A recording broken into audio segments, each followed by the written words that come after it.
नमस्कार, एमपी समाचार प्रेस में आपका स्वागत है। मैं हूं आपके साथ आयुषी शर्मा। आइए नजर डालते हैं आज की ताजा खबरों पर। पानसेमल वन विभाग द्वारा मुखबिर की सूचना पे अवैध रूप से लकड़ी का कार्य करने वालों पे बड़ी कार्रवाई की गई है और पानसेमल वन विभाग के रेंजर के नेतृत्व में मुखबिर की सूचना पर कार्यवाही करते हुए 3 लकड़ी काटने की मशीन और बड़ी संख्या में सागवान की लकड़ियां जब्त की है। वन कर्मियों द्वारा जब्त की गई लकड़ियों का मूल्यांकन करते हुए रात्रि 11 बजे थी। वन विभाग के रेंजर मंगेश बुंदेला द्वारा प्रेस कॉन्फ्रेंस जारी की गई और अवैध लकड़ी को खेत से जब्त किया गया। जब्त मशीनों सहित लकड़ी की कीमत 1 लाख रुपए से अधिक है और वन विभाग के उच्च अधिकारी के मार्गदर्शन में वन परिक्षेत्र पानसेमल के ranger Mangesh Bundela, deputy ranger Rajkamal Arya सहित वन विभाग कर्मियों द्वारा कार्रवाई को अंजाम दिया गया है। ये वन परिक्षेत्र पानसेमल के अंतर्गत ग्राम मोहलिया पानी में कल अलग अलग 3 स्थानों से अवैध रूप से जो फर्नीचर निर्माण का काम कर रहे थे उनके यहाँ जब्ती की कार्रवाई की गई है, जिसमें 3 आरोपी है बारका पिता बावा, झंझाड़िया वांगरिया और पदम देव सिंह। इनके यहाँ से अवैध रूप से सागौन का चिरान और अर्धनिर्मित फर्नीचर और कटर मशीन जब्त की गई है। सर, आरोपियों को गिरफ्तार किया जा चुका है? हाँ, आरोपियों को 2 आरोपी गिरफ्तार किए गए, 1 आरोपी फरार है और तीनों आरोपियों के विरुद्ध भारतीय वन अधिनियम 1927 और मध्य प्रदेश काष्ठ चिरान अधिनियम 1984 के तहत कार्रवाई की गई। सर, जब्त किए माल की लागत? जो कल हमने अवैध रूप से संग्रहित की गई वनोपज को जब्त किया गया और औजारों की जो कीमत है वो लगभग 1,15,000 के समथिंग है। किन किन लोगों ने सर इस दबिश के दौरान विशेष रूप से सहयोग किया? वन परिक्षेत्र पानसेमल का समस्त स्टाफ था और डीएफओ सर और एसडीओ सर के मार्गदर्शन और निर्देशन में कार्रवाई की गई। इस तरह के जहां भी मामले सामने आएंगे निरंतर इस तरह की कार्रवाइयाँ की जाएगी। मुखबिर से सूचना पर कार्रवाई की गई सर?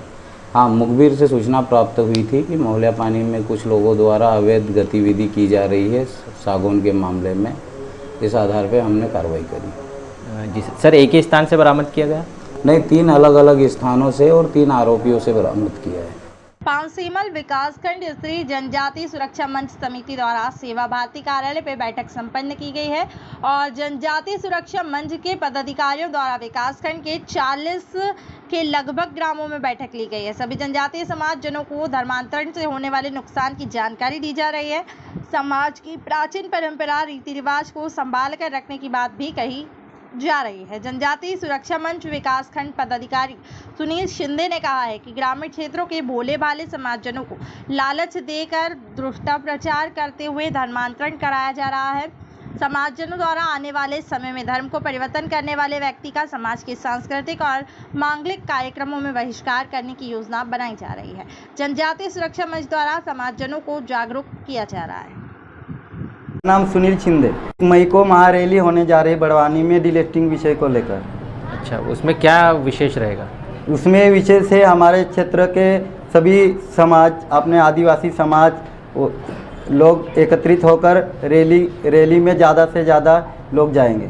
जो धर्मांतरण कर रहे हैं उसको अनुसूचित जनजाति से हटाने की मांग कर रहे हैं हम। अच्छा, क्षेत्र से कितने लोग शामिल होंगे? पानसेमल ब्लॉक से? पानसेमल से लगभग भाई साहब 3 से 4 हज़ार इतने लोग जाएंगे। और बड़वानी जिले में कितने लोग इकट्ठे हो सकते हैं? भाई साहब, बड़वानी जिले में 50,000 से ज़्यादा लोग एकत्रित हो सकते हैं। धन्यवाद।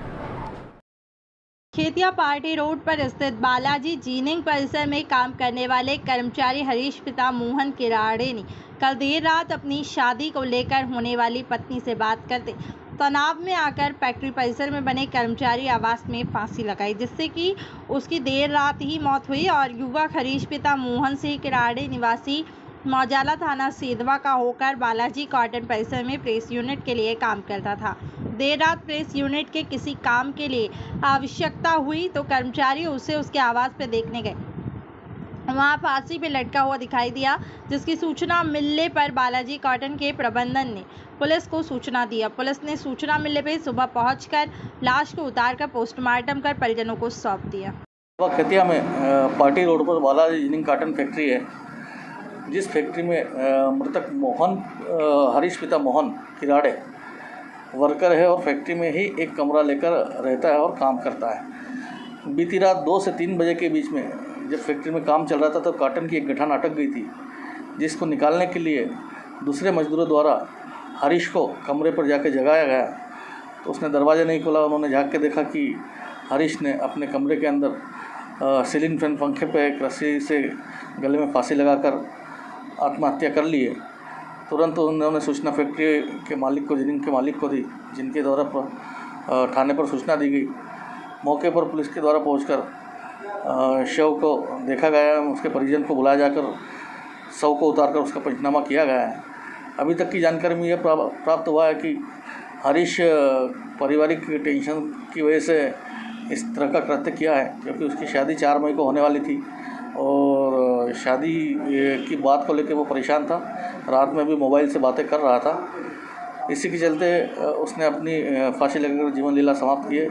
आगे और जांच में क्या पाया जाता है पोस्टमार्टम के बाद क्लियर करें।